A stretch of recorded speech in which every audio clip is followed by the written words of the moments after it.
I'm Cyclon. Today I want to share with you my variation of a Magic Find Tornado Shot build. Now I have taken my Tornado Shot into Lightning Arrow into Tornado Shot build guide for the league start and adjusted it into the from an Omni version to a Magic Find version, and I will leave a link into it in the description. Of course, you can take it up, you can take a look while talking, or just take it and use it as you see fit. I've tried to add 3 stages of magic finding that increase in incremental steps, and every stage has like one of the big investment steps. I made so the early version is not using a headhunter yet, but I definitely recommend first getting a headhunter before getting into magic finding. Now, to get to a headhunter, I will be exploring different strategies in the future. For now, I still need to farm up a mirror or two to get crazy items, because this build is consuming currency like crazy, but that's enough about that. I do want to mention that I'm getting into magic finding at the moment. I'm getting better at it. I'm learning a lot while adjusting my build, while playing. So this build is basically everything I've researched on magic finding combined into a state that I prefer. There are a lot of elements from Fabgun and Snooper in here. There are a few elements on things that I've seen in the PoE ladder in here, and there are a few things that I just knew that this is something you do on magic finding. So this is just a combination of all those things to fit my personal taste. If you want further information on magic finding, I can definitely recommend checking out Snooper and Fabgun, both big magic find content creators that have a lot more knowledge about it than I do, but I just wanted to share my build for those that want to follow along with it. Now, let's take a look at this.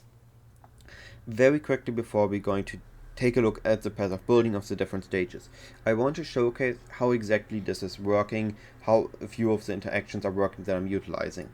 So one of the interactions I'm utilizing in the current stage is a Warlord Mark Tornado Shot Mana Forge setup. So I'm using a Tornado Shot linked to a Cast on Crit and Mana Forged arrow, also utilizing Cutting Strike.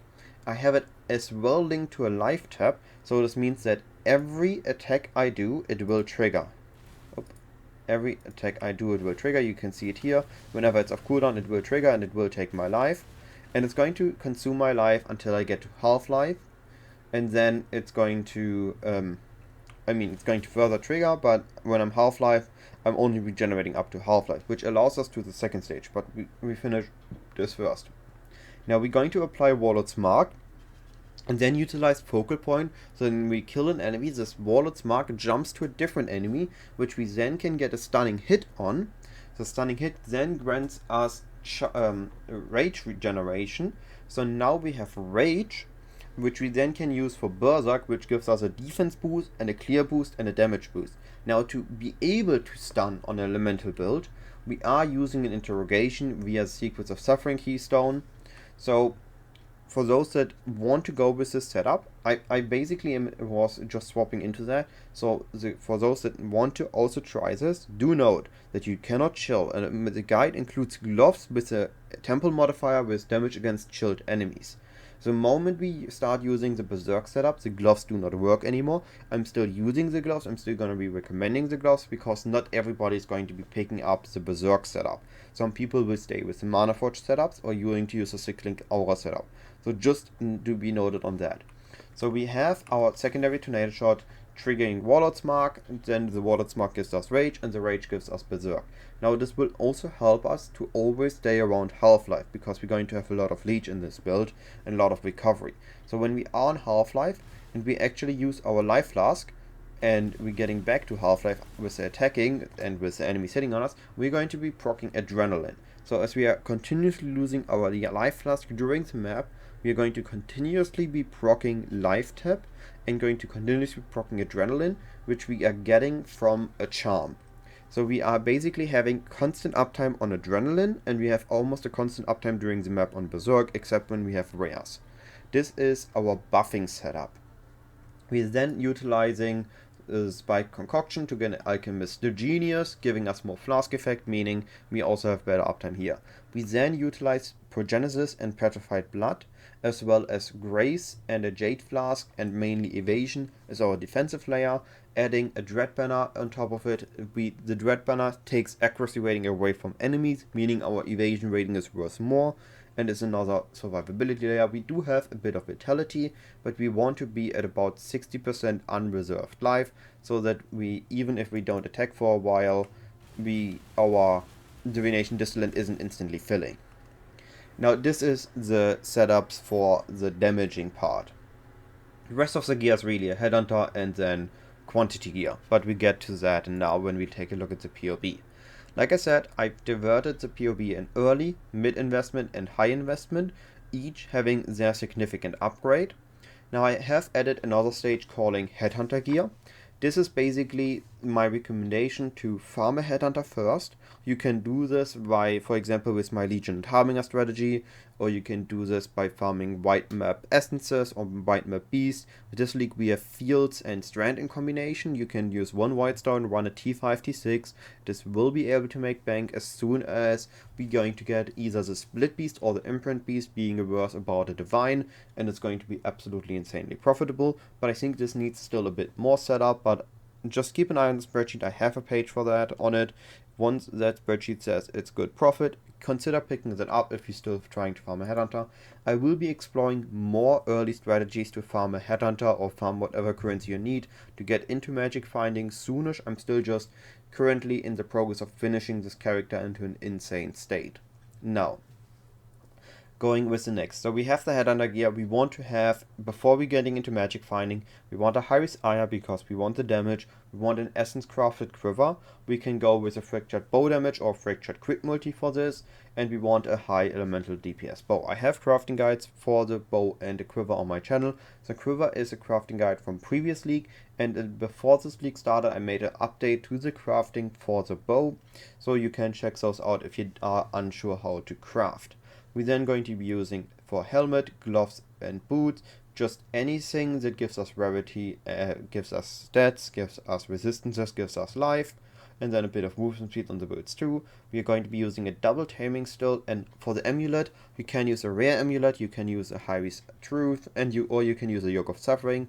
I personally prefer Yoke because it gives us a lot of damage, as well as the resistances to just to keep our resistances highly up. Now, at this stage you can already swap some items in with magic finding gear as for a smooth transition into the magic finding stage. For the early magic finding, the minimum amount of magic find I recommend before starting with a magic finding strat is going to be getting a max rolled quantity on goldworm boots, getting either an Eye of the Great Wolf with quantity 10 to 15 minimum, or get, I think 12 to 15 is even the minimum, but get a Eye of the Great Wolf with quantity, or get a Shaper influenced Ember Amulet with quantity, life and stats or resistances. You want to have 2 Ventus Gambles with 9 to 10 quantity and enough life to get you to a decent life state and decent amount of resistances, so that once you use your Divination's Distillate you are res capped. And then a decent amount of rarity on top, but the more rarity you're going to get on top of the other things, the more expensive the Ventus will be.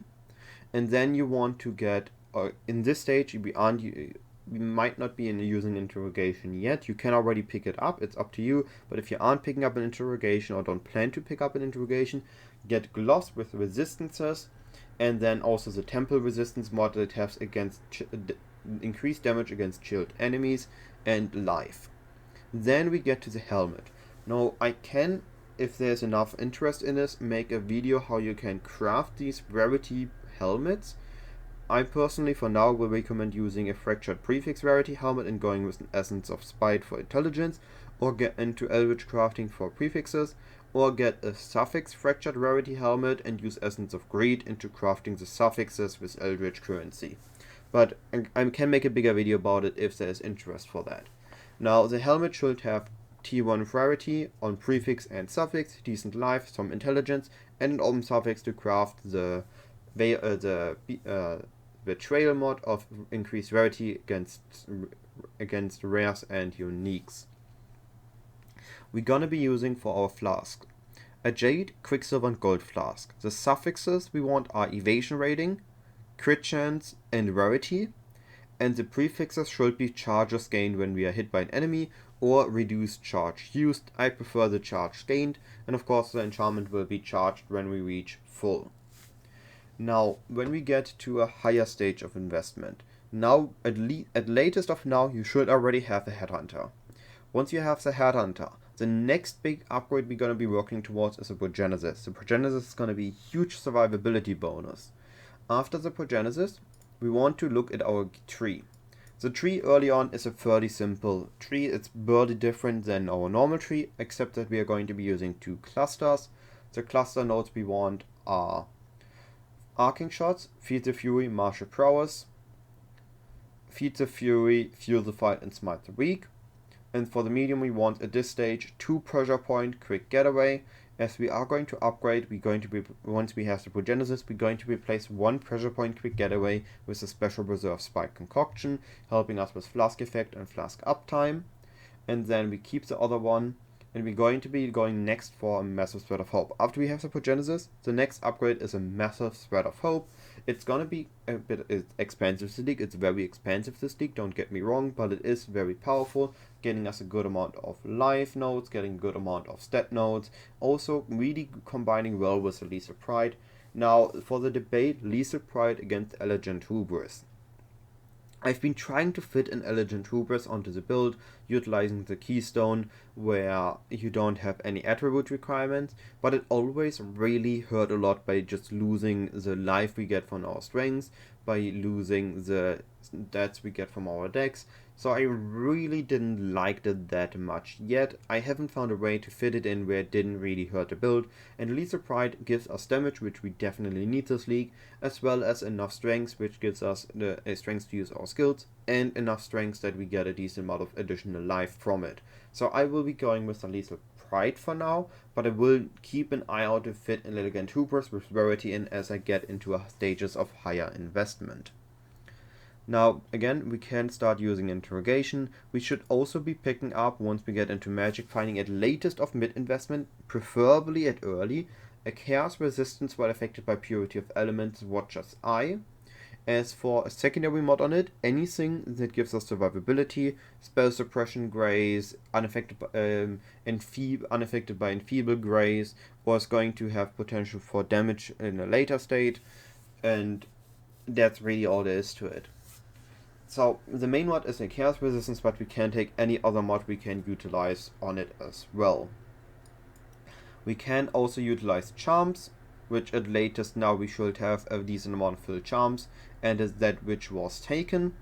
And then a last jewel with Corrupted Blood Immunity and any amount of life or crit multi. Now for the Charms.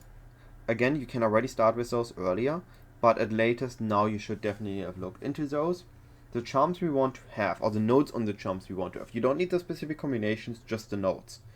Really good nodes are Flat Crit while at max power charges, Adrenaline while we have reached low life, which I've shown in-game, and then there's also a chance to get Onslaught on kill.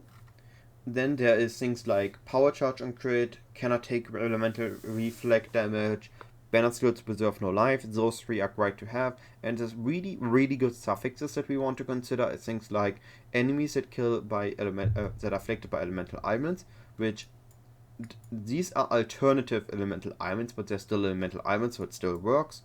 So we can take those increased flask charges gained, we can get recover life when we use a flask, and we can get spell suppression to in later stages stay on the spell suppression cap and be allowed to not needing entrench and the spell suppression node leading towards it, saving passive points. Now as we get into the higher stages, of course, we've now, I think I strived a bit off. We now had a Progenesis upgrade and we now had the Massive Thread of Hope upgrade. The next big upgrade we want to do, the tree isn't really changing much. We can change some things around, we can tinker around with some things, but the main thing we want to change around now is getting that Simplex Amulet. Now I will be making a video out where I crafted mine. It isn't perfect yet, but I will also be making a second video when I recraft it into a perfect state. But for the amulet we want a Simplex Amulet, which is crazy expensive, I know, but it's worth its cost. Maybe it isn't, but we want it anyway. With Anointed Serenity, we want Critical, which are Unstable Catalyst for quality, and then we're going to be Essence spamming it for crit multi and hoping to hit T1 quantity and then we get any good prefix on it, either veiled or craft or life roll or whatever we can get on it for a good prefix. This is the next big upgrade. And once we have that upgrade, there isn't really much more to do. We can finally upgrade in Agreed's Embrace once we have a high damage, and to get high damage, we're going to look either for a fractured 2 arrows bow with a lot of elemental damage, or we are looking into a synthesized spine bow for physical conversion, which we would need adjustments on the gloves. But yeah, this is like the last big upgrade. Then it's a good bow after you got the Simplex, and then swap to Agreed's Embrace for more quantity. And that really is to the build until we get into the investing way too much into it, which I'm still not at yet, so I can't say anything about that stage. Now, for our gems, I think there are some distinctions that we need to make in the different stages. Early on, I think what we want is Blast Rain and Storm Rain. I tried Totems, I tried Burning Arrow and Scourge Arrow of the Menace, and Blast Rain and Storm Rain, this combination has the highest early single target, which we really need in the early stages. The rest doesn't really change much. We're using Purity of Elements, Grace, Petrified Blood as auras, we are utilizing Sniper's Mark, Mark on Hit, Frost Blink with a life tap, utilizing a Frenzy Mana Forge setup early with Power Charge and Crit, later we can get that on Charms or Jewel. Then as we upgrade our gear, we can consider adding a Dread Banner in, we can consider adding the Scourge Arrow and the Burning Arrow in instead of the Blast Rain and the Storm Rain for having a bit better coverage of the map. And if we get even higher in the investment, we can start using the Mana Forge cast and crit setup that I have shown with Berserk. If you enjoy it, if you don't enjoy it, you can continue using the Scourge Arrow of Menace or Masses and the Burning Arrow, or you can look into a 6-link aura setup, which I've seen people do. So either choice is fine. This is just my preferred choice for the late game setup because Berserk feels really nice, and it's great to have just for the additional movement speed and tankiness it gives. We're also gonna be using Precision, Arrogance, Dread Banner, and with my current setup in-game, which I'm testing, I'm also using Vitality, but I'm not fully sure if that is the correct way to go yet. So I'm not going to be recommending Vitality yet in the PoB. Now that's really all there is to it. So to recap this upgrade of stages, we have an initial magic finding setup, which is gonna be about 68 quantity, utilizing Gold Worm, an Amulet, Ventus Gambit, Hibiscus Leash, and a Divination Distillate. We then going to first upgrade our damage, getting a Progenesis, getting a Master Thread of Hope, getting a, of course before that we get a Headhunter. Then we are going to get a Simplex Amulet, and afterward we're going to get a really powerful bow, and we can consider getting a Agreed's Embrace as well. And that's the Magic Find upgrades basically. Of course there were a few small around that, but that's basic big one. And after that there's really just getting mirror tier items or getting absolute crazy charms with +1 projectile. Now all that being said, the video has been long enough. If there's anything unclear, if you have any questions, feel free to ask me. You can ask me over comments, you can ask me on Twitch when I'm live streaming, you can ask me on the designated channel on my Discord, and you can ask me over DMs on Discord. I will try to answer as quick as possible. So that being said, have a wonderful day, and I will see you either live on Twitch or on my next video.